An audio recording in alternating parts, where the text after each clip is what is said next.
Bueno, entonces tenemos que analizar el siglo I y el siglo II en una hora y vamos a tratar de hacer mucha dinámica, porque si no, no vamos a llegar. Y la idea sería tratar de comprender qué sucedió en el siglo I antes de Cristo y a partir de ahí comenzar. Pero esto muchos ya lo escucharon en los videos, en los audios. Así que mucha gente me escucha de los audios. Con lo cual voy a hacer otra cosa. Voy a empezar del siglo III antes de Cristo, no del I. Para que algo que no escucharon en los audios lo tengan aquí. Porque si no, van a decir esto, yo ya lo escuché 1000 veces en el audio. ¿Qué pasó? ¿Por qué me voy al siglo III antes de Cristo? En realidad me voy al siglo III antes de Cristo porque el judaísmo en el siglo III antes de Cristo era totalmente diferente del judaísmo que va a aparecer en el siglo II. Va a haber un cambio entre el III antes de Cristo y el II. ¿Cuál es el cambio? Que en el siglo II antes de Cristo van a aparecer los diferentes grupos de la época de Jesús. Es decir, saduceos, fariseos, esenios, celotes. Estos grupos que aparecen en el siglo II no existían en el siglo III. Entonces la pregunta es, ¿qué sucedía en el judaísmo en el siglo III que va a dar lugar al problema del siglo II antes de Cristo y que va a dar lugar al cristianismo? Tratemos de comprender que el primer choque cultural que va a tener el mundo judío va a ser cuando Alejandro de Macedonia entre en Judea. En realidad no va a ser ningún choque militar porque nadie se opuso a que Alejandro Magno entre en Judea. Es decir, cayó todo el imperio persa en manos de Alejandro Magno en solamente 15 años. Más o menos entre el 337 a.C. a 322 a.C.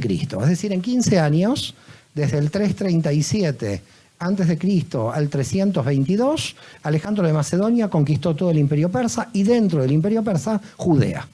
Ahora alguien va a preguntar, bueno, ¿y esto qué me interesa? Bueno, es muy importante esto. ¿Por qué motivo? Porque va a nacer el helenismo, va a nacer la influencia de Grecia sobre Judea y va a ser el primer golpe real que recibe el pueblo judío. Porque los demás golpes fueron militares y tuvieron diversas influencias, pero no la influencia del helenismo. Es decir, el helenismo realmente se declara de alguna manera el enemigo número uno de la cultura judía porque lo estaba arrasando todo. Es decir, todo el mundo se estaba volviendo helénico, el griego pasa a ser el idioma de todo este imperio, ex imperio persa, y lo más importante de Alejandro Magno para nuestra historia, para nuestra historia, es que funda Alejandría. Ven que tenía poco ego, ¿no? Le pone Alejandría a la ciudad que funda. Bueno, Alejandría se va a fundar con griegos y judíos. Va a ser una ciudad que no es egipcia. Está en Egipto, pero no es egipcia. Entonces, va a haber muchos judíos que van a ir hacia Alejandría en esta época. Y esto es muy importante porque 70 años después de esta conquista de Alejandro Magno y esta fundación de Alejandría, aquí, hacia el año 250 a.C., ya nadie sabía hebreo. Se había perdido absolutamente el hebreo entre los judíos de Alejandría y los judíos de Alejandría solamente sabían griego. Y como solamente sabían griego, aquí había un problema. Cuando iba la gente a la sinagoga, no entendía nada. ¿Ok? Un poco como ahora, que tampoco entendemos nada, pero en general la gente sigue yendo. Tenemos un poco de masoquismo en el mundo judío, seguimos yendo aunque no entendemos. Bueno, en esa época la gente no sabía hebreo porque lo había perdido por el griego, y entonces aparece un meturgemán. Qué palabra difícil. Se los digo rápido, era el traductor de la Biblia, digamos, el texto de la Torá, alguien lo leía en hebreo, y alguien en voz alta lo traducía al griego porque ya nadie entendía nada. En esta situación de que nadie entiende ya el hebreo, se produce lo que se llama la traducción de la Biblia al griego, la Septuaginta, que fue para luego los rabinos un día de desgracia para el pueblo judío, porque con esa traducción empezaron los problemas teológicos. Es más, el cristianismo luego, basado en el texto de la Biblia griega, va a traer problemas teológicos. Es decir, problemas teológicos para el propio cristianismo. Les voy a dar nada más un caso para que entiendan el problema que aparece en la traducción. Un solo caso. En el texto de Isaías dice el Mesías va a venir de una mujer pura, alma. ¿Y cómo lo tradujeron al griego? Virgen. No dice el texto virgen, dice muchacha pura. Pura no quiere decir virgen. Por lo tanto, los griegos lo pasaron a virgen, y virgen en hebreo es betulá, no alma. Quiere decir que toda la cuestión del dogma de la virginidad es todo un problema de traducción. Por lo tanto, ¿tantos herejes hay en Uruguay que se ríen todos? Me preocupa, acá la Inquisición barrería a mucha gente aquí, cuidado. ¿Cómo se ríen todos? Más respeto, yo vengo de España y cuidado, Digo esto y la gente se asusta, acá no se asusta nadie. Yo la saludé, no, encantado. porque saludé a los 4 menos a usted. Bueno, ¿se entiende esto? Tenemos la Biblia griega. La Biblia griega, la Septuaginta. Con problemas. ¿Problemas por qué? Porque en la Biblia griega no solamente este problema de traducción, que es bastante grave, sino que además casi todos los conceptos culturales del griego no son conceptos culturales del mundo judío. Es decir, se había transformado, en cierto modo, muchísima cantidad de conceptos. Después vamos a ver el problema de la fe, que en el cristianismo aparece como una división de fe y obras, mientras que en el judaísmo, emuná, como concepto de fe, es un concepto totalmente unido. Bueno, estos son problemas que después trajeron cola, porque el cristianismo se basó en el texto griego y no en el texto hebreo. Así que ahí tenemos un primer problema. El segundo problema va a aparecer en el año 190 a.C. Tengo que ir rápido porque si no la gente va a decir cómo va a llegar al final este hombre. 190 a.C. Igual tengo todo, como yo duermo acá en el Sheraton, yo no tengo problema, puedo seguir con la conferencia toda la noche. ¿No, Kevin? Tu papá no lo ve tan claro. Bueno, entonces, 190 a.C., Judea, que estaba en manos de Egipto, pasa ahora a estar en manos de Siria. Los grecos sirios conquistan Judea a los greco-egipcios. Son todos grecos, porque en realidad cuando murió Alejandro Magno se dividió su imperio entre los generales. ¿Ok? Se dice que Alejandro Magno no tuvo descendencia, nadie sabe, quizás tuvo, pero los mataron, y los generales se dividieron el poder de todo el imperio. Por lo tanto, los grecos sirios conquistaron Judea. Y a diferencia de los greco-egipcios, los greco-sirios eran muy duros y querían imponer la religión politeísta a Judea. Y como Judea no quería la religión politeísta, se levantaron la familia de los asmoneos, que ustedes conocen como la rebelión de los macabeos. La rebelión de los macabeos, 167 a.C. Se levantan contra los grecosirios porque los grecosirios quieren imponerles la religión pagana. ¿Hasta aquí me van siguiendo? ¿O ya estamos perdidos?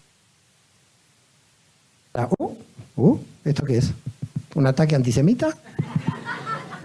Ok, bueno. Entonces, los macabeos, 167 se rebelan y hay una lucha muy grande, hay una festividad muy famosa en el mundo judío, sobre todo famosa porque viene de Estados Unidos, entonces empezó la competencia entre Navidad y Hanukkah, ¿ok? Y esto se llama Hanukkah. Hanukkah se llama cuando los macabeos terminaron triunfando. Lo que no explican del triunfo es que hubo 25 años de guerra antes del triunfo, es decir, del 167 al 142. En el 142 a.C., los macabeos ganan la guerra, entran en Jerusalén, van a liberar y ustedes contentos, muchos judíos encienden las velas, todo festivo. Fue una masacre Hanukkah. De las velas nada. Ahora vamos a explicar la verdadera historia de Hanukkah. Cuando el ejército judío de los macabeos entró en Jerusalén, que ellos se iban a proclamar reyes de Judea. Los sacerdotes del templo de Jerusalén dijeron, ustedes no son reyes de Judea. No son reyes de Judea porque no descienden de David. Y para ser rey de Judea hay que venir de la tribu de Judá, de la dinastía de David.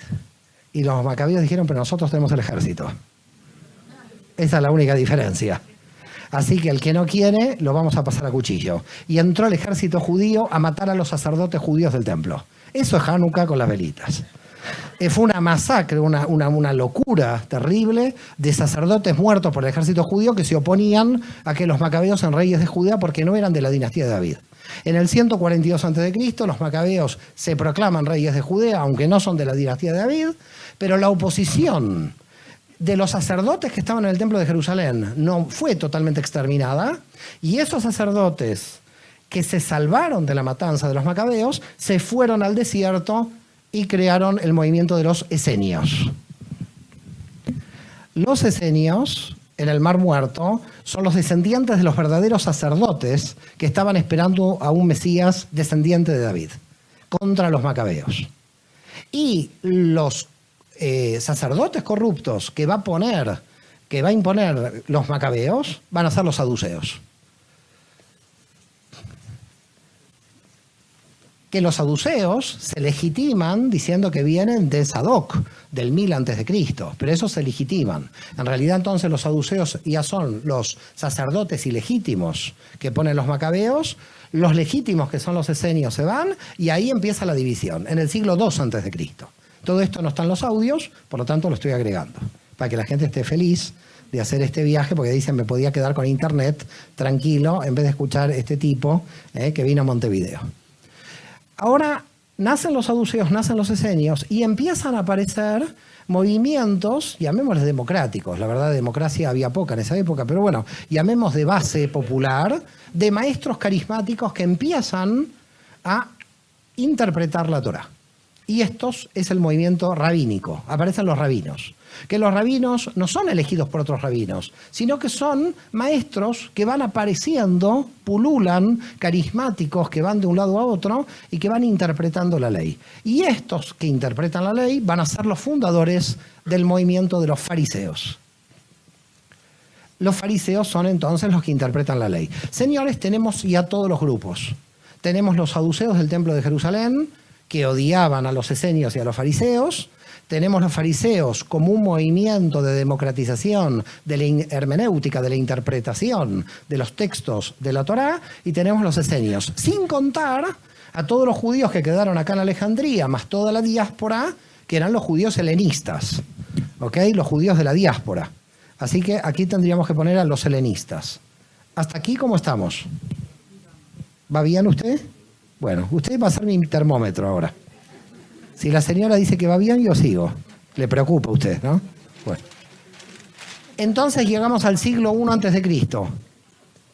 Siglo I a.C., ya tenemos todos los grupos. Saduceos corruptos. Ya ustedes quizás no entiendan lo que es la corrupción, porque después de 2000 años ya se perdió este término.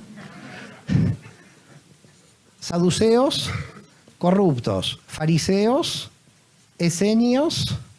Dentro del movimiento de los fariseos, celotes. Celotes son los ultranacionalistas judíos que son como los artífices de la Guerra Santa, en realidad los celotes, porque ellos decían que había que matar a todo enemigo que ocupara Judea. Y luego los helenistas. En el año 67 a.C. hay una guerra civil en Judea. Dos pretendientes al trono, hijos de Salomé Alejandra, una reina de Judea, Hircano II y Aristóbulo II, luchan por el poder. Hay una guerra civil, hay dos ejércitos judíos en guerra, tipo la guerra civil americana. Estos dos ejércitos judíos se combaten entre sí, mueren miles de judíos combatiéndose entre ellos, dos ejércitos totalmente divididos, pero nadie termina ganando la guerra. Entonces Hircano II llama a Roma. Porque si hacemos el análisis del mapa, ya Roma había conquistado a los grecos sirios. Por lo tanto, Roma delimitaba al norte con Judea. Hircano II llama a Roma, ¿y en quién estaba ahí arriba? Pompeyo. Y Pompeyo entra por derecho, legitimado porque el rey Hircano II lo llama. Quiere decir que para el derecho romano no hay ocupación. Hay llamado de un rey judío para intervenir sobre Judea. Los romanos entraron y no se fueron más, porque la legitimidad estaba dada por Hircano II. Aristóbulo II lo matan, se terminó, y ponen a Hircano II como rey de Judea. Rey de Judea Hircano II desde el menos 67 al menos 40, 27 años. Pero no murió en el menos 40, Roma se cansó, dijo, ¿para qué lo quiero? Entonces en el menos 40 lo encarceló y se terminó. En el menos 40, Roma ya puso a un títere absoluto como rey, que es Antípater. Este rey, en realidad, es Idumeo, porque los macabeos habían realizado una conversión forzosa. La única conversión forzosa de la historia judía salió un desastre, como todas las conversiones forzosas. Intentaron convertir a los idumeos forzosamente al judaísmo y este Antípater odiaba al pueblo judío. ¿Qué hizo Roma? Simple, vamos a poner de gobernante al que odia al pueblo judío, que es Antípater. Antípater fue solamente rey 3 años, del menos 40 al menos 37, y hijo de Antípater va a ser Herodes el Grande. Y aquí entramos en la historia. Esto fue la primera parte. Todavía no hay conferencia. Todo esto fue el desayuno. Herodes el Grande, del menos 37 al menos 6. Rey de Judea, ilegítimo por todos lados, porque en realidad era hijo de Antípatra y Idumeo, puesto por Roma. Roma ya ocupaba este territorio. ¿Estamos de acuerdo? Y hay una anécdota importante cuando Pompeyo entra en Jerusalén. Anécdota que tengo que contarla para que entiendan luego la relación con Roma. Cuando Pompeyo entra en Jerusalén, va al templo de Jerusalén, entra y pregunta, bueno, ¿cuál es el dios judío? Lo que hacía Roma en general era tomar al dios de algún sitio y lo ponía en el panteón. Entonces era como muy simple. Después la Iglesia Católica lo copió con el santoral. Es decir, empezaron a aparecer santos en diferentes pueblos para legitimar cada pueblo dentro del santoral. Es la misma estrategia, de alguna forma. Pero la idolatría hacía, los romanos decían, bueno, entramos en una tribu. ¿La tribu cuántos dioses tiene? Tenemos 3 dioses, venga, al panteón. Entonces Roma siempre juntaba dioses y los pueblos contentos porque sus dioses estaban en el panteón. Cuando Pompeyo entra en Jerusalén, dice, bueno, deme el dios judío, me lo llevo, lo pongo en el panteón. Los judíos dijeron, nuestro dios es invisible. Entonces Pompeyo dijo, ¿y cómo lo metemos en el panteón? No, en serio, lo pregunta Pompeyo, dice, acá tenemos un problema. ¿Cómo un dios invisible? Entonces Pompeyo declaró que el pueblo judío era ateo. La primera acusación de ateísmo en la historia es a los judíos que creían un dios invisible, porque dijeron, si es invisible no creen ningún dios, son ateos. Esta fue la primera acusación de ateísmo en la historia. Así que los judíos tenemos también el copyright de ser los primeros ateos de la historia por creer en un dios invisible. Pero además los judíos le explicaron otra cosa a Pompeyo. Le dijeron que además de tener un dios invisible, era el dios superior a todos los dioses del panteón. No solamente era invisible. Es decir, que además, y esto ya no le entraba a los romanos, porque cuando un dios ganaba, el dios derrotado perdía. A ver, entre dos pueblos en la antigüedad, cuando había un dios que ganaba este dios, el dios perdía. Ahora, el pueblo de Israel inventó una teología infalible. Cuando el Dios de Israel gana, gana Dios. Cuando pierde, el pueblo tiene el pecado. No es que pierde Dios. Una teología increíble. Siempre gana. Si gana Dios, gana Dios. Si pierde Dios, el pueblo tiene pecados, por eso Dios no nos deja ganar. Por lo tanto, entonces, transfiriendo los pecados al pueblo, Dios o gana o empata, porque no hay forma. Llegamos a la época de Herodes. Siglo I. ¿Qué busca el pueblo judío? Busca el Mesías. ¿Qué es el Mesías? El Mesías es una persona de la dinastía de David, de la tribu de Judá, que se tiene que levantar militarmente contra Roma. Olvidémonos del reino de los cielos, olvidémonos lo que el pueblo judío esperaba, era una insurrección militar contra Roma. Es decir, la idea del Mesías es una idea política. No tiene nada que ver con una idea religiosa. Luego se transfirió a una idea religiosa, sobre todo por San Pablo. Después vamos a ver. Pero en principio es una idea política. Viene el Mesías, libera a Judea de cualquier dominio, en este caso el dominio romano, pero teníamos que esperar un Mesías y van apareciendo Mesías. Roma los va crucificando y hay 24 Mesías en un periodo que va del menos 6 al 66. Que se produce la guerra contra Roma. Es decir, aparecían Mesías cada 3 años, muchos judíos le seguían, se proclamaban Mesías para ir contra Roma, Roma los crucificaba y así era permanentemente esta historia. La pueden ver, la pueden leer en Flavio Josefo. Toda la historia en Flavio Josefo se encuentra. Se levanta un Mesías a los 3 años, a los 2 años, Roma lo reprimía. Roma no reprimía cuando ya se levantaba el Mesías. Lo que hacía Roma era represión preventiva. Ya cuando veía que alguien declaraba que era el Mesías, había represión preventiva. Vamos a entonces tomar 2 puntos centrales de esta historia. La idea del Mesías y cuál es la función de un rabí. Porque a Yoshua de Nazaret, cuando empieza su prédica, se le llama rabí, es decir, se le llama maestro. Lo cual implica que indudablemente Jesús estaba en el mundo fariseo. Porque si indudablemente es llamado rabí, y el rabí es un título otorgado por el movimiento fariseo, podemos decir que Jesús es un fariseo. Ahora, fariseo totalmente atípico, porque en su pensamiento va a tener puntos de los esenios. Vamos a poner un ejemplo de esto. Tendrían que saber las diferencias entre saduceos, esenios y fariseos. Las voy a comentar rápidamente para que tengan una idea de por qué estaban divididos estos grupos.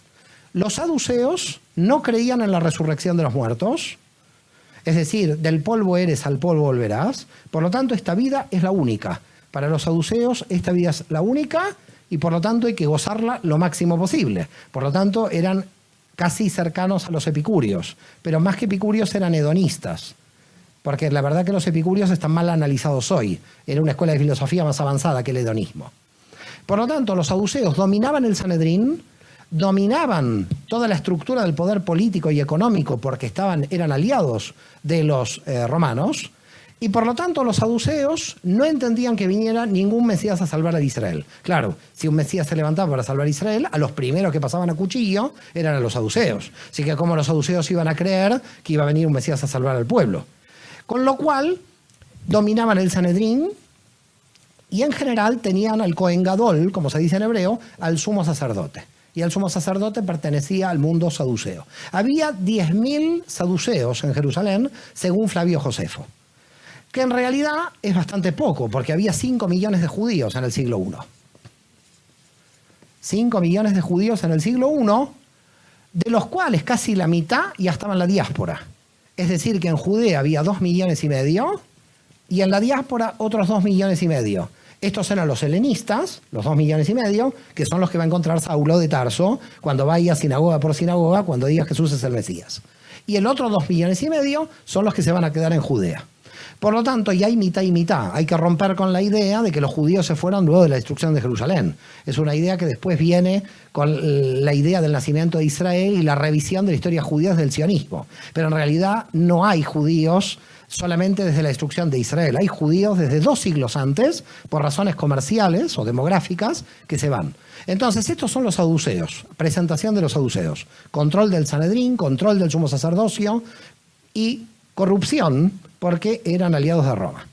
Fariseos. Los fariseos eran los rabinos, creían en la resurrección de los muertos. Por lo tanto, cuando el grupo de Jesús lo va a ver resucitado, son fariseos. No podrían ser saduceos de ningún modo. Los fariseos creen en la resurrección, creen que un rabino puede interpretar la Torá, que el rabí puede interpretar, digamos, cuando llamamos Torá en la concepción farisea, es todo el texto de la Biblia hebrea. Para los saduceos no. El texto de la Torá eran solo los 5 libros de Moisés. Por lo tanto, para los saduceos había una pirámide jurídica, donde la Torá, los 5 libros de Moisés, estaban arriba de profetas y escritos. En cambio, para los fariseos, toda la Biblia hebrea va a pasar a ser llamada Torá, lo cual para el judaísmo actual es una distorsión total, porque hoy un judío llama Torá a Isaías, por ejemplo, porque la llama globalmente al todo el Tanaj como Torá. Pero en realidad los saduceos en esto tenían razón. La Torá tendría que ser superior a los escritos y profetas. Pero los fariseos, para poder interpretar la Torá, llevaron a profetas y escritos al mismo nivel que la Torá. No sé si me están siguiendo ahora, se vuelve muy complejo esto. Y los fariseos, además de creer en la resurrección, además de creer que un rabí, etc., había 2 grupos dentro del movimiento de los fariseos. Había nacionalistas celotes y había pacifistas. Se podía ser un rabino pacifista o había también rabinos militaristas del bando celote. Vamos a pasar a los esenios. Los esenios prácticamente tienen la misma ideología que los fariseos, solamente que hay 2 o 3 puntos diferentes. Los esenios creen en la apocalíptica. ¿Qué es la apocalíptica? Ellos entienden que llega el fin del mundo. Se terminó. Con esa generación se terminaba la historia. Y cuidado que en el nacimiento del cristianismo va a haber mucha influencia. Va a haber mucha influencia de los apocalípticos. Decían los esenios que iba a haber una lucha, que aparece en el texto del Apocalipsis de San Juan, entre Gog y Magog, en el final de los tiempos, que aparece luego en el Talmud también. Es una tradición judía de la lucha entre el bien y el mal, que se va a producir en el Har Megiddo. Ar en hebreo quiere decir montaña. En la montaña de Megiddo, de ahí Armagedón. ¿Ok? Es de ahí que viene la palabra Armagedón. Los esenios también entendían que había que compartir el 100% de los bienes.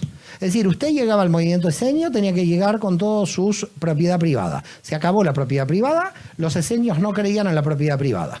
Tenían que entregar todos los bienes. No sé si recuerdan en un momento a Yoshua de Nazaret, a Jesús, cuando viene el joven rico. ¿Alguien recuerda esto o no? Cuando viene el joven rico y dice, yo quiero ser perfecto. La gente se olvida de esto, no sé por qué. Quiero ser perfecto. ¿Y qué le dice Jesús? Que entregue todos los bienes a los pobres. ¿Y quién cumple esto? Porque esto es esenio, no es fariseo. Los fariseos solamente pedían el 10% de las ganancias, que es el diezmo. Y lo mismo pedían los saduceos, el 10% de las ganancias. De los 5 millones de judíos, solo 800 fueron esenios. Lamento, los que hicieron el kibutz sabían que tenían que fracasar, porque ya en el siglo I había fracasado la cosa. Así que solamente 800. 800 se entregaron a los pobres. Va mal la cosa, el mundo va mal, así, la verdad, ¿no? Y siempre los cristianos yo les digo, lean este párrafo de Jesús. Nadie lo quiere leer, claro. Se lee lo que conviene siempre. Bueno, los esenios eran entre 800 y 1000 en 22 comunidades alrededor del Mar Muerto, y los esenios tenían 100% de los bienes. Cuando Jesús le dice eso al joven rico, indudablemente es una influencia de los esenios. Es decir, Jesús tuvo que haber estudiado con los esenios o se tuvo que haber formado en algún momento con ellos, porque esto no es fariseo, no es ideología farisea.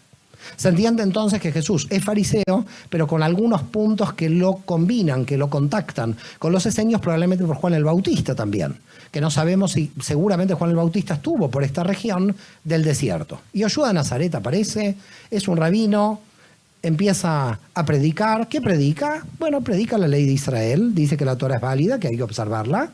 Nosotros leemos en el texto de Levi ben Alfeo, que ustedes lo conocen como San Mateo, en el Evangelio de San Mateo, capítulo 5, versículo 17, dice: no penséis que he venido a abolir la ley ni los profetas, sino a dar cumplimiento. Quiere decir que el hombre observaba la Torá, era un rabino que observaba la Torá, no cambiaba absolutamente nada. Cuando le preguntan cuál es el principal mandamiento, dice: Shema Israel, Adonai Eloheinu, Adonai Echad. Escucha Israel, Dios es único, es uno, y esto está en Marcos capítulo 12, versículos 28 a 32.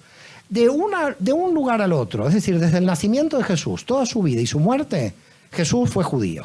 Judío en su nacimiento, judío en su vida, judío en su muerte. Y jamás pensó en fundar una nueva religión.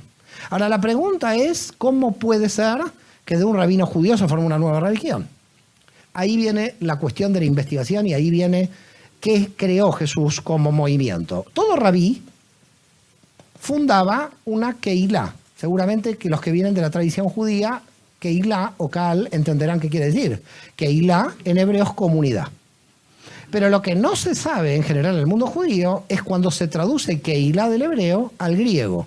Y cuando se traduce es eclesia. Eclesia es Keilah en griego. Cuando un judío dice voy a mi comunidad, está diciendo voy a la iglesia. Pero no lo sabe. Porque no sabe que comunidad en griego es eclesia. Cuando un cristiano dice voy a la iglesia, no sabe que dice que va a la comunidad judía. Por lo tanto, lamento a los judíos decirle que van a la iglesia y también lamento decirle a los cristianos que van a la comunidad judía. Porque es la misma palabra que se está utilizando, solamente que se perdió la raíz común. ¿Estamos de acuerdo? Así que el rabí Yoshua creó una Keilah, creó una iglesia. No es que creó la iglesia. No, todo rabino creaba iglesias, porque todo rabino creaba eclesias, todo rabino creaba una comunidad. Este rabino, además, designa Shelihim. Shelihim en hebreo quiere decir enviados. Cuando viene alguien de Israel a una comunidad de la diáspora, viene un Sheliach. Viene un Sheliach, un enviado. ¿Cómo se dice Sheliach en griego? Apóstol. Señores, cuando Israel envía un enviado, envía un apóstol. Y cuando el enviado hace Shlihut, está haciendo un apostolado. Por lo tanto, las comunidades judías son iglesias que reciben apóstoles. El rabino de acá, no está acá el rabino, ¿no? De Montevideo. ¿Y se está grabando para que llegue el rabino esto? Me parece que acá hay una cosa con el Mossad rara. Me están haciendo caer en alguna trampa aquí, ¿eh? Yo me tendría que ir mañana de aquí, no el viernes. Sí, porque estoy viendo esto que va a llegar a las autoridades, al Sanedrín local, al Sanedrín de Montevideo, y aquí... ¿Me siguen o no? ¿Cómo estamos? ¿Están disfrutando esto? Bueno, entonces tenemos la Keilah o eclesia, usted elija lo que quiere. Si es judío seguramente elegirá Keilah, y si es cristiano elegirá eclesia. Usted puede elegir apóstol o Sheliach, total es lo mismo, así que elija lo que quiera. Y entonces este rabí Yoshua de Nazaret eligió 12. Ahora, 12 ¿por qué? Por las tribus de Israel. Por eso eligió 2 apóstoles. No eligió 40, 70. Porque eran 12 las tribus de Israel. Por lo tanto, el número son por las tribus de Israel. Señores, todo lo que analicemos de Jesús durante horas y horas va a tener relación con el judaísmo. Es decir, esto de seguir y seguir va a ser como... Vamos a seguir llegando a lo mismo. Es decir, si nosotros contamos 8 días desde el nacimiento de un niño judío, del 25 de diciembre al 1 de enero, el 1 de enero es la circuncisión. Por eso miles de cristianos no saben que el Año Nuevo festejan la circuncisión de nuestro Señor Jesucristo. Que eso desapareció de las agendas. Ahora se pone Año Nuevo, no se pone circuncisión. Tanto es así que los católicos más antiguos bautizan a los 8 días. ¿Por qué se bautiza a los 8 días? Porque se cumple, como dice Santo Tomás de Aquino, con los mismos 8 días de la circuncisión judía. Y Santo Tomás de Aquino, en la Suma Teológica, capítulos 99 a 101 del tomo 8, dice, nuestro bautismo es nuestra circuncisión. Por lo tanto, para el cristiano se circuncida también. Entonces, ¿qué tenemos, señores? Un rabino judío, observante de la Torá, pero que en un momento los que lo seguían dijeron puede ser el Mesías de Israel. Opa, apareció Roma. Si alguien se dice, si un grupito de judíos por ahí dicen que es el Mesías, usted ya tiene los días contados. Porque Roma empieza a mirar que acá hay un problema político. Todos los debates que hacía Jesús con los fariseos estaban en el marco del debate judío de la época. Ustedes no crean que todos los fariseos solamente le perseguían a Jesús para debatir. También debatían entre ellos los propios rabinos. Lo que pasa es que en el Nuevo Testamento, como los fariseos debaten con Jesús, un cristiano lee y parece que siempre los fariseos van a buscar a Jesús. Pero en realidad en el mundo judío todos los fariseos debatían entre sí. No es que iban a buscar a Jesús en particular. Es verdad que lo querían hacer caer y es verdad que Yoshua de Nazaret era tan inteligente que los iba liquidando a todos. La verdad que ahí tenemos un rabino realmente increíble en este sentido. ¿Cómo termina esta historia? La historia ya la saben porque es la historia de Occidente. Termina crucificado y termina crucificado con 4 letras que hay arriba. Yeshua de Nazaret, Rex Yehudeorum, rey de los judíos. No dice rey de los cristianos no existían. No dice rey de los rusos, ni de los polacos, ni de nada. Rey de los judíos porque muere con la condena como terrorista judío. Esto no quiere decir de que él no hubiera querido la paz. A ver si se entiende el problema que hay aquí. Él en ningún momento se rebela contra Roma militarmente. Su mensaje es totalmente pacífico. Es más, cuando la policía del templo lo quiere detener, ¿qué es lo que hace? Simón Bariona, ¿saben quién era Simón Bariona? ¿Saben? San Pedro. Simón Bariona estaba armado en el Monte de los Olivos y sacó y le cortó la oreja al soldado Malco y Jesús dice, no, por aquí no vamos. Por aquí no se va, no es por la guerra que vamos. Quiere decir que Jesús no era realmente, era un rabino pacifista, pero a Roma no le interesaba. A Roma lo que le interesaba es que por más pacifista que sea, un movimiento que declarara a alguien Mesías era un problema. Y por lo tanto había que solucionarlo como lo soluciona Roma. Si nosotros entendemos que los saduceos son los que controlaban de manera corrupta el templo, Anás y Caifás lo van a tomar del Monte de los Olivos, se lo van a llevar a su casa de una manera totalmente ilegal. Ahí no hay juicio del Sanedrín.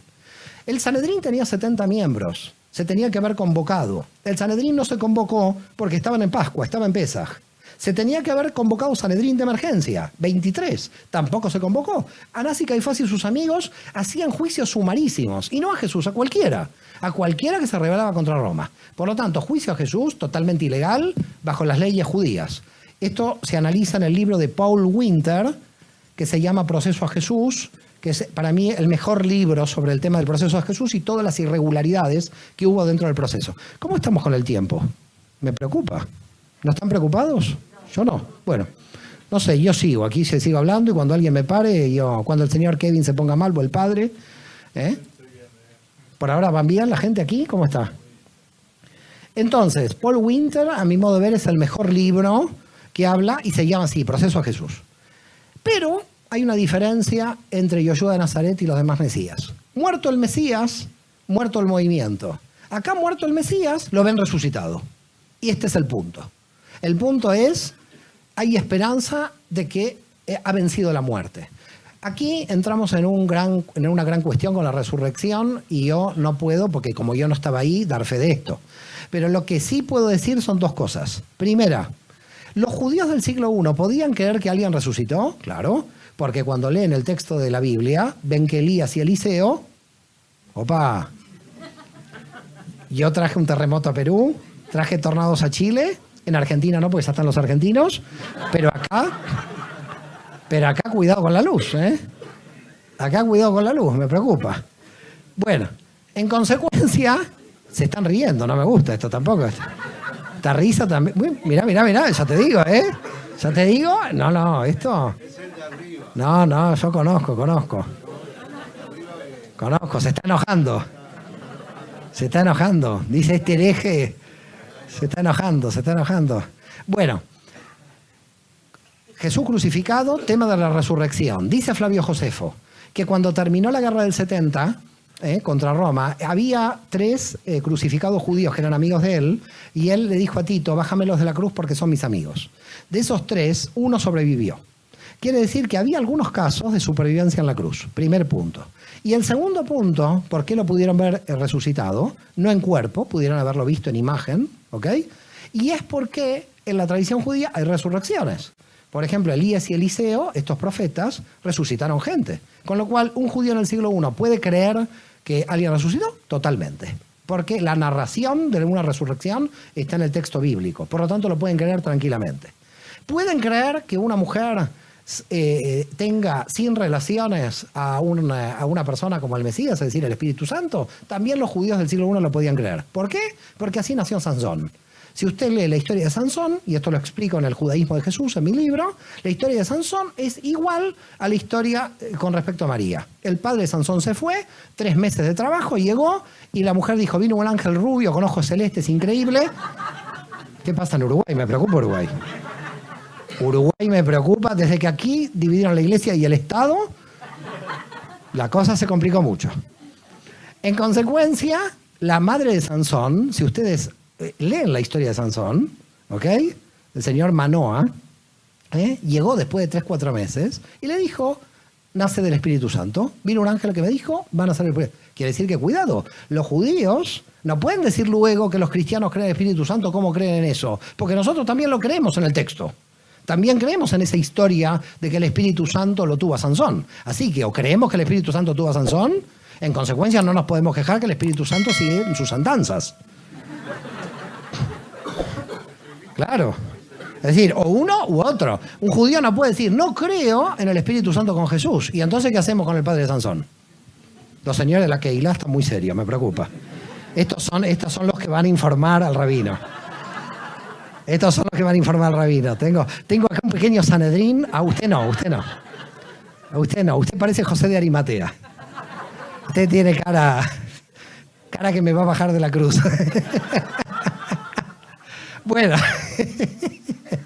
no pongamos José de Arimatea a esta mujer que está guapa. Bueno, entonces, a ver, analicemos la siguiente situación. La situación es que este grupo de judíos, por las razones que sea, si resucitó físico, si se salvó de la cruz, si lo vieron, dijeron resucitó. Yo no estuve ahí, no puedo dar prueba de esto, pero tuvieron fe en que resucitó.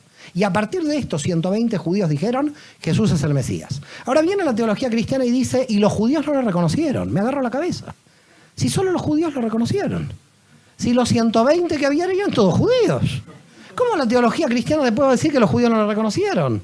Cuando en realidad son los únicos que lo reconocieron. Ahí no había otra gente que no sea judía. Ahora dice, los judíos no lo reconocieron. La pregunta es, ¿había WhatsApp, Facebook, para que a un judío de Alejandría le llegue la información de que ellos proclamaron que Jesús es el Mesías? Es decir, imaginen la siguiente situación. Proclamamos que el señor Kevin es el Mesías aquí en Montevideo y nosotros decimos los uruguayos no lo reconocieron. ¿Quién se enteró? No se entera nadie.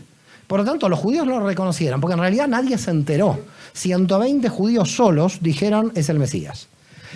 Ahí empieza, estos 120 judíos que dijeron es el Mesías, empiezan a proclamar Jesús es el Mesías de Israel, Jesús Yeshua es el Mesías de Israel, van por las sinagogas y dice el texto de lo que después se va a llamar Nuevo Testamento, que 3.000 judíos se convirtieron. Y la gente creerá se convirtieron, que se bautizaron, hablaron con los cardenales. 3.000 judíos que se convirtieron es que solamente dijeron Jesús es el Mesías de Israel. Seguían festejando Shabbat, seguían festejando las fiestas judías. Eran judíos en todo el sentido de la palabra.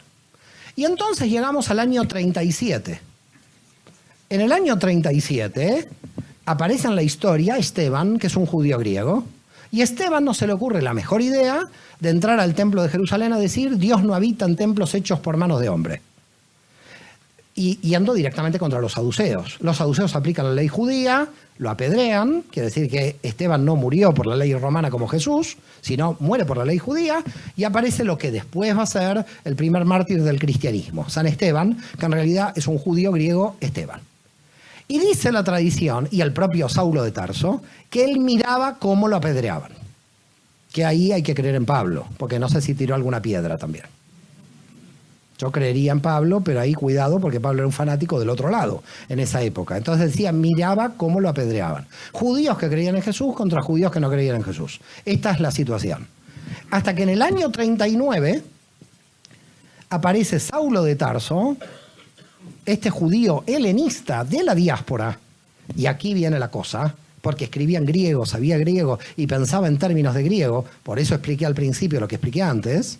Saulo de Tarso va a Damasco, saben la historia, se cae de él.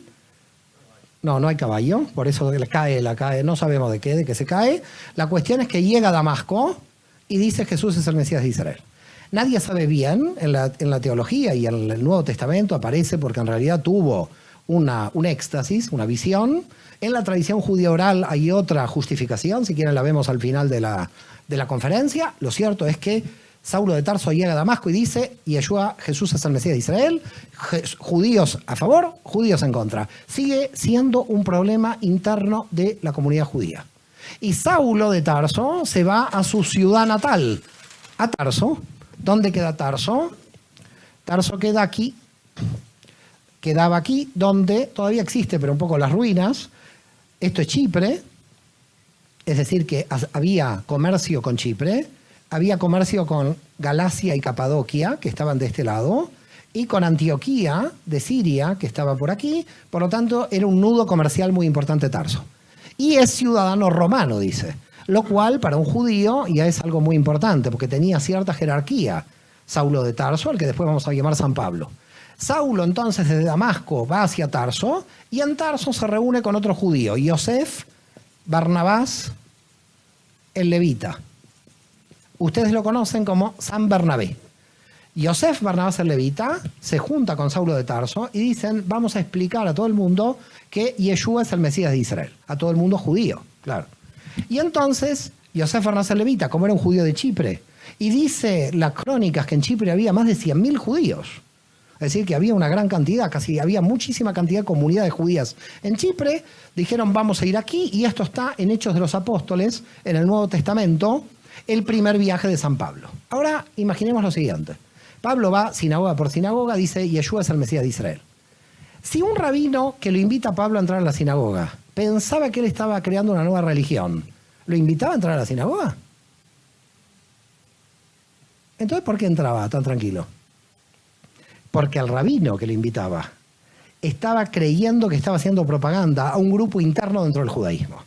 Porque si no, ningún rabino hubiera traído. Y todo Hechos de los Apóstoles son viajes de Pablo sinagoga por sinagoga. Quiere decir que Pablo tampoco era consciente de estar formando una nueva religión, ni los rabinos los que estaban invitando a Pablo dentro de las sinagogas eran conscientes de estar formando una nueva religión. Creían que estaban apoyando un grupo interno dentro de la comunidad judía. Es como si la comunidad judía hoy dijera que venga la gente de Chabad Lubavitch a hablar. Entonces nadie piensa que están formando una nueva religión, sino que es un grupo interno dentro del mundo judío. ¿Se entiende lo que estoy diciendo?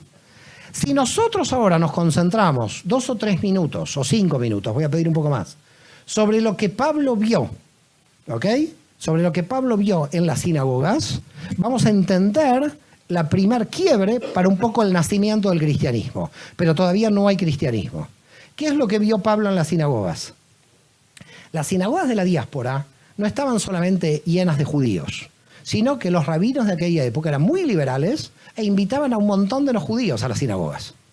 Quiere decir que en las sinagogas, en las primeras filas, estaban los que habían fundado la comunidad judía. Quiere decir que estamos hablando de judíos, abuelos, bisabuelos, etcétera, genealógicamente judíos. Solamente estaban en las primeras filas de la sinagoga porque habían fundado la comunidad. Luego, en las segundas filas de la sinagoga, está lo que se llama en hebreo Ger Tzedek. Se los voy a traducir. Se llama prosélitos de justicia. Los prosélitos de justicia son aquellos que se convirtieron al judaísmo. Y están atrás simplemente porque llegaron más tarde a la comunidad. Pero a los efectos del derecho, tienen los mismos derechos que los judíos. Es decir, prosélitos de justicia son judíos.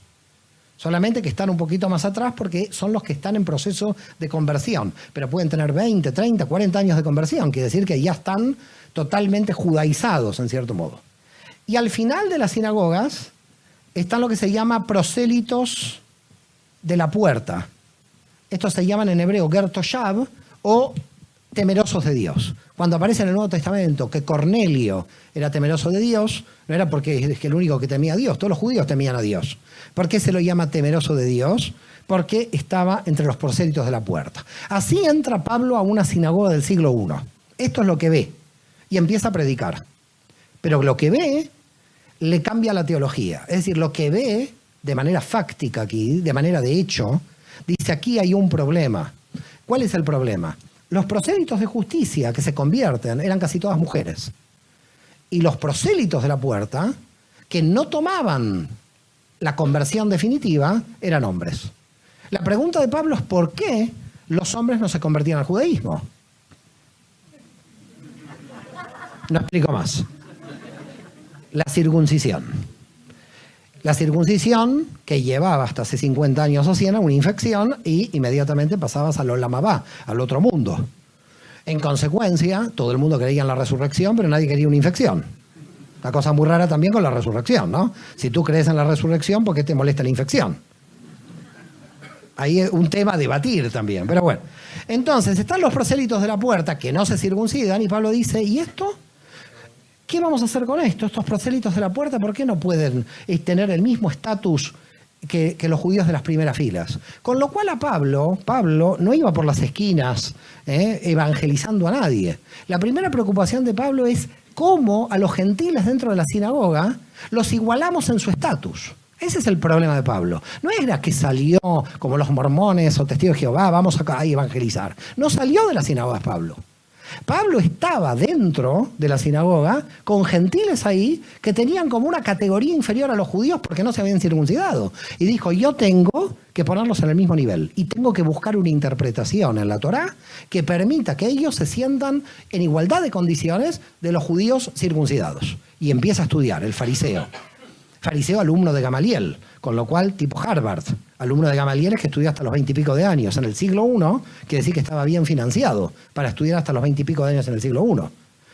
Alumno de Gamaliel en Jerusalén, nieto de Hillel, es decir, que el tipo sabe, tiene una hermenéutica, una teología. A ese grupito de pescadores que cree que Jesús resucitó, se le metió un tipo de muy alto nivel intelectual.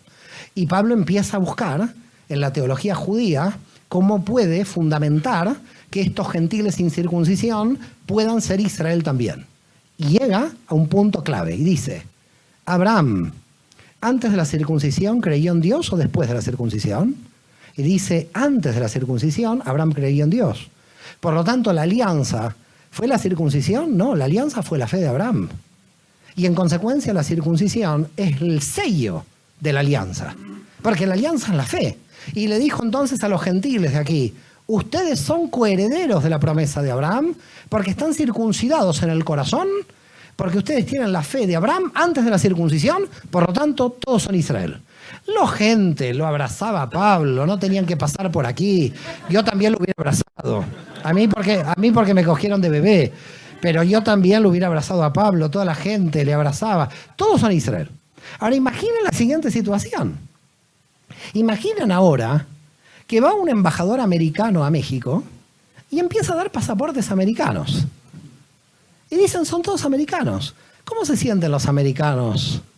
Onda dura, digamos. ¿Están contentos de esto o no? ¿Están contentos? Entonces ahora imaginen Pablo diciendo todos son Israel. ¿Quién reacciona? Los judíos de las primeras filas de la sinagoga. Que dicen, a ver, mientras debatimos Mesías sí, Mesías no, acá no hay ningún problema, porque esto queda dentro del marco judío. Pero ahora este tipo viene y dice que son todos Israel. Aquí están toda gente que hace 2 días estaba en una orgía. Entonces, ¿cómo está entrando aquí tan rápido? Papeles para todos son Israel, dice Pablo. Papeles para todos. ¿Cómo son todos Israel? Los apóstoles de Jerusalén se agarraban del sombrero. No había sombrero en esa época. Todavía no había aparecido los Ashkenazim con el sombrero. Pero se agarraban la cabeza los apóstoles. Decían, esto Jesús no lo dijo. Venga Pablo a Jerusalén a ver qué está haciendo. Porque Yeshua de Nazaret jamás dijo toda esta historia. es Pablo en su interpretación. Por eso hay que pensar algo. En las cartas de Pablo, Pablo nunca dice, lo dijo Jesús. Siempre lo dice Pablo. Si usted analiza las cartas de Pablo, busque en alguna carta y me la trae a mí y les doy el WhatsApp. Si encuentran, dijo Jesús algo, jamás cita a Jesús Pablo. Pablo es Pablo y alumno de Gamaliel. Por lo tanto, lo que cita él es palabra de Dios directa, sin pasar por Jesús. Por lo tanto, ¿qué pasó aquí? Lo llaman a Jerusalén y se reúne lo que se llama el Concilio de Jerusalén del 50. Concilio de Jerusalén del año 50. ¿Qué es este concilio? El primer concilio de la Iglesia, es decir, de la Keilah. Son todos judíos los de este concilio. El primer concilio de la historia de la Iglesia son todos judíos. Y en ese concilio de la historia de la Iglesia, todos judíos, que creen por supuesto en Jesús, el debate es, ¿dejamos entrar a los no judíos o no? Ese es el debate. Gente me llama, miren. Hay un debate y decimos, ¿qué hacemos con los gentiles? ¿Qué hacemos con los de sin circuncisión? Pablo lo tenía claro, por la fe ya son Israel. Él seguía repartiendo papeles por ahí. Pero los de Jerusalén no. Los de Jerusalén dice esto hay que ponerle orden. ¿Qué papeles? No hay papeles para todos. Con lo cual empieza el debate. Aparece un grupo que dice todos hay que circuncidarlos. Son los judaizantes. ¿Quiénes son los judaizantes? Judíos que creen que Jesús es el Mesías, porque todos los de este concilio, todos que creen que Jesús es el Mesías, pero los judaizantes son los judíos que creen que Jesús es el Mesías y que quieren obligar a todos los gentiles a la circuncisión. Y viene Saulo de Tarso y dice, no, los gentiles no tienen que pasar por la circuncisión porque Abraham creyó en Dios antes de la circuncisión. Venía otra vez con Abraham, Saulo de Tarso, que ya lo había encontrado. Por lo tanto, Saulo de Tarso decía no. Y ahí empezó el debate, nadie llegaba a ninguna cosa. ¿Qué hacemos con los gentiles? Entonces, recuerden también algo, que Pablo venía con esta idea de que los gentiles entren en las comunidades y venía la ofrenda de los gentiles a Jerusalén. Entonces Pablo decía, no quieren que entren los gentiles, no hay problema. Me lo llevo todo. Había todo un problema ahí, ¿eh? No quiero sospechar, pero había un componente económico aquí de financiación del grupo, probablemente también. Y entonces había Saulo de Tarso, los judaizantes. Y aparece el hombre que va a definir el concilio de Jerusalén, un abogado. Siempre hay un abogado en la historia. No sé por qué, aparece un abogado. Y apareció el abogado. Este abogado se llama Jacob ben Alfai o Jacobo ben Alfeo o Santiago el Menor. Santiago el Menor, el judío Santiago el Menor, que les presento el nombre, Jacob ben Alfai, dice en el texto de la Torá, encuentro que los gentiles pueden estar en la sinagoga sin circuncisión. Y son las 7 leyes de Noé. ¿Qué son las 7 leyes de Noé? Las que permite la ley de Moisés a los extranjeros residentes en Judea y que no necesitan la circuncisión. De esas 7 leyes que van a estar codificadas en el Talmud luego, aparece en el decreto apostólico 4. Quiere decir que aplican las leyes de Noé y dice, porque leemos la Torá de Moisés, los extranjeros, los gentiles pueden entrar sin circuncisión. La teología judía de las leyes de Noé le permitió a este grupo validar jurídicamente la entrada de gentiles sin circuncisión. No dijeron lo de Pablo, por la fe se van a salvar. Dijeron por la obligación de estas leyes. No matarás, no robarás, no cometerás adulterio, no comerás la carne con la sangre del animal, no comerás partes del animal vivo, pero no dice la circuncisión en estas leyes de extranjería. Eran para los obreros extranjeros fuera de Judea que querían trabajar en Israel. Claro, un fenicio no le va a decir venga y lo circuncido. Si yo lo compré al fenicio como esclavo, de repente con la infección se me pierden 10 esclavos. Así que no, Moisés puso la ley de extranjería. La ley de extranjería me permitía tener esclavos, pero no circuncidarlos. Para así se mantenían como esclavos, pero dentro de su nacionalidad. Así que Pablo llega a ser victorioso de este concilio. ¿Por qué? Porque los gentiles pueden ingresar. Por la teología judía pueden ingresar los no judíos. Y llegamos al año 62. ¿Qué pasa en el año 62? Anás II, nieto de Anás, Caifás y toda esta familia corrupta, mata a Jacob ben Alfai. Lo mata, o manda a matar en realidad. Manda un batanero, le pega y lo mata. En el 62, el primo de Jesús toma las riendas del movimiento. Primo de Jesús es judío también. Se llama Simeón. Simeón, que en la historia de la iglesia va a pasar a ser San Simeón.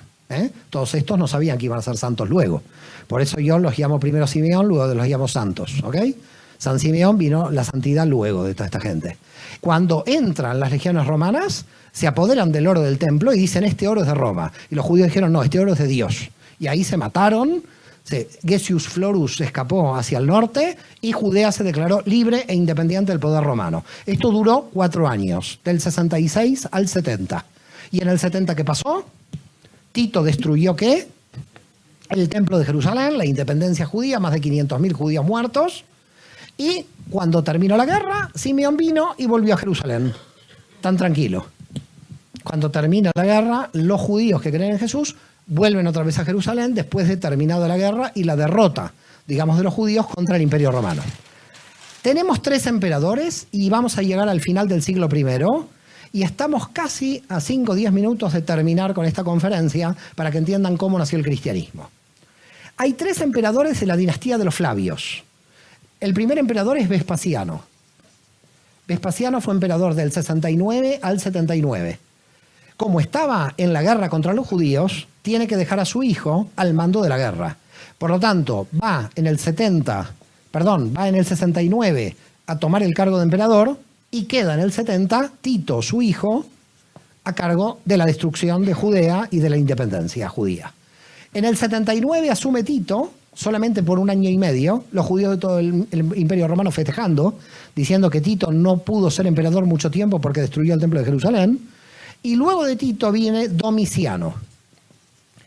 Domiciano, que es el último de la dinastía de los Flavios. Ahí la dinastía de los Flavios desaparece y viene una nueva dinastía. A mí me interesa Domiciano. ¿Qué pasó en esta época? Porque con Domiciano, y luego ustedes entenderán cómo nace el cristianismo. Domiciano, en el año 92, 22 años después de terminada la guerra y la destrucción del templo de Jerusalén, le llega información de que los judíos se quieren rebelar otra vez contra Roma. Y entonces Domiciano manda llamar a los sobrinos nietos de Jesús. A los 2 sobrinos nietos de Jesús que aparecen en Roma temblando, que eran campesinos, que no tenían nada que ver. Y dice, ¿ustedes van a sublevar Judea? 62 años después de la muerte de Jesús en la cruz, Roma sigue sospechando que los descendientes de la familia de Jesús van a hacer una rebelión. Quiere decir que siguen pensando en términos políticos Roma. Siguen pensando que los familiares, los descendientes, van a levantar a Judea contra el Imperio Romano. Por lo tanto, acá tenemos una prueba en el 92 de que Roma mató a Jesús por razones políticas en el año 30, porque está llamando a los sobrinos nietos. Y en esta misma época, entre el 93 y 94, se entera Domiciano, que es su primo, Flavio Clemente, se convierte, vamos a ver a qué, porque Flavio Clemente es llamado por Domiciano, y le dice, ¿usted qué se convirtió? Y dice Flavio Clemente, me convertí al Dios de Israel y al Mesías Jesús. Esto es lo que dice Flavio Clemente a Domiciano. Y Domiciano le dice, ¿sabe que lo voy a matar? Mira qué primo, no querría tener primos así. A mí no me importa morir por el Dios de Israel y al Mesías Jesús. Y muere. A la mujer la mandan a las legiones romanas, a los hijos pequeños los dividen en familias. Domiciano se venga de esta historia. Pasa algo muy curioso. En la historia judía hoy, leemos que Flavio Clemente, Flavia Domitila y sus hijos son mártires de Israel. En la historia del catolicismo son santos de la Iglesia Católica. Esta gente se salvó seguro, esto queda claro. O por una o por otra. ¿Qué está demostrando la historia? La historia está demostrando que todavía acá no hay cristianismo. Que cuando alguien creía en que el Mesías es el Mesías Jesús, estaba entrando al pueblo judío. En consecuencia, la pregunta es entonces, ¿cuándo nace el cristianismo? En el siglo II. Es en el siglo II cuando nace el cristianismo y en realidad nace por una razón política que la voy a explicar. En el año 114, bajo el gobierno de Trajano, emperador romano, del 98 al 117, Trajano se va a enfrentar contra los partos. No sé si ustedes saben dónde están los partos o dónde estaban. Estaban en la zona de Persia. Los partos tienen una idea. Dicen, ¿cómo voy a debilitar al Imperio Romano? Los partos, entonces, prometen al pueblo judío la reconstrucción del tercer templo de Jerusalén. Y con esa promesa, los partos atacan al Imperio Romano. Y cuando los partos atacan al Imperio Romano, los judíos de Roma se levantan. Pero esta vez no Judea. Se levantan las comunidades judías de Cirenaica, del norte de Libia. Se levantan las comunidades judías en Egipto, en Asia Menor. Hay una revolución internacional de los judíos y entonces Roma dice, estos son traidores. Porque estos no están con Roma, estos están con el Imperio Parto. 3 años de guerra, del 114 al 117, Trajano muere en la guerra y a Trajano lo sucede su parejita, Adriano, entre el 117 y 138. La pareja de Trajano era Adriano, ¿ok? Y Adriano entonces asume en el 117 como emperador y dice, yo no puedo hacer un doble frente. Este por lo menos era inteligente, no como Napoleón y Hitler. Este dice, no puedo hacer un doble frente, dice Adriano. O lucho contra los judíos o lucho contra los partos. ¿Qué hace Adriano? Le promete al mundo judío la reconstrucción del tercer templo de Jerusalén. Entonces los judíos se calmaron. Va contra los partos, le gana. Entonces la promesa empieza a cumplirse. Va un ladrillo, vuelve un ladrillo, pero un ladrillo por mes. Y los judíos dicen, esto va muy lento. Ven que no se construye tan rápido el tercer templo. Pasa un día, pasan 2, pasan 3, pasan 4, y entonces en un momento dice Adriano, ¿por qué tengo que cumplir mi promesa política? ¿Conocen esto? ¿Por qué tengo que cumplir la promesa que hice en el 117? Lo que voy a hacer, dice Adriano, es poner al dios Júpiter en el medio de Jerusalén. Bien, en el 132 pone al dios Júpiter. ¿Y qué pasa? El pueblo judío se levanta por tercera vez contra Roma, decapita a Júpiter en el aire, y entonces empieza la tercera rebelión judía contra Roma. La rebelión de Bar Kokhba. Muy bien, acá hay gente, cuidado. La rebelión de Bar Kokhba. Rabí Akiva declara a Bar Kokhba el Mesías. Y a Rabí Akiva, que yo sepa, el mundo judío nunca lo sacó del judaísmo. Quiere decir que aquí ya tenemos otra prueba de otro Mesías. En ese momento, ya a falta de uno, tenemos 2. Porque estaba Jesús como Mesías de las comunidades judías fundadas por Pablo, y ahora tenemos también a Bar Kokhba, que Bar Kokhba finalmente pierde. ¿Qué pasó entre el 132 y el 135? En verdad, ¿qué pasó desde Trajano hasta el 135? Había ya miles de gentiles en las sinagogas de Pablo. Imaginen una sinagoga de Pablo con 50 judíos y 300 gentiles.